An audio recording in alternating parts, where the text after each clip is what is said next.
Betsaka ny manontany ny fampiarana ireny voka-pikarohana samihafa ataon'ny mpikaroka eto Madagasikara ireny. Manandraikitra lehibe eo amin'izany nefa ny ministeran'ny fampianarana ambony sy ny fikarohana siantifika tsy mitsaharitra miezaka ihany koa izy ireo amin'ny fampiroboroboana ity sehatra ity. Fanohitra ho an'ny fampandrosoana amin'ny firoboroboan'ny fikarohana ara-tsiantifika amin'ity taona akademika 17 ity, omen'ny ministeran'ny fampianarana ambony lanja ny fikarohana ara-tsiansy miatraika amin'ny vantana amin'ny andavanandro mponina. Entina hamporosiana ny fikarohana ara-tsiansy, ezaka maro ihany koa no tanterahan'ny ministeran'ny fampianarana ambony miaraka amin'ny mpiara-miombina antoka. Anisan'ny zava-dehibe ao anatin'izany ny fanomezana loka na ny prix du président ho an'ny mpikaroka miendrika. Mpianatra mpikaroka somary efa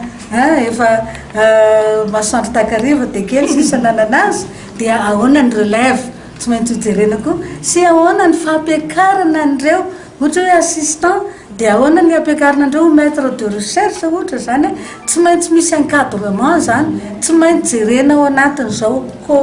codicre zao zany zay relève zay satria hoe sao dia be loatra ny hany assistant fa maninona ireo no mijanona tsy hitafakatra ho maître de recherche aiza ho aiza ny encadrement andreo sy mba ahavitandreo haingakaingana ny zay fianarana izay satria ilaina ry zareo zany hanao an'ireo relève zany. Zava-baovao apetraka ihany koa ny tahiry ho an'ny fikarohana. Raha ao anatin'ny budget ankapobeny dia kely dia kely tokoa fa izay kosa dia mikaroka hatrany amin'ny lalan'ireo le partenaire madinidinika nenay moa tsy dia tafiditra amin'ilay partenaire ngeza be reny fa tsy hoe madinidinika fa avy any velany fa samy mba makamaka manana ny partenaire amin'ny université ny centre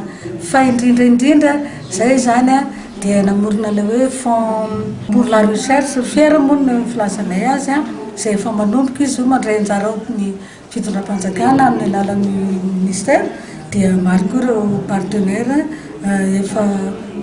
efa nanome toky salam basket fond izy io zany.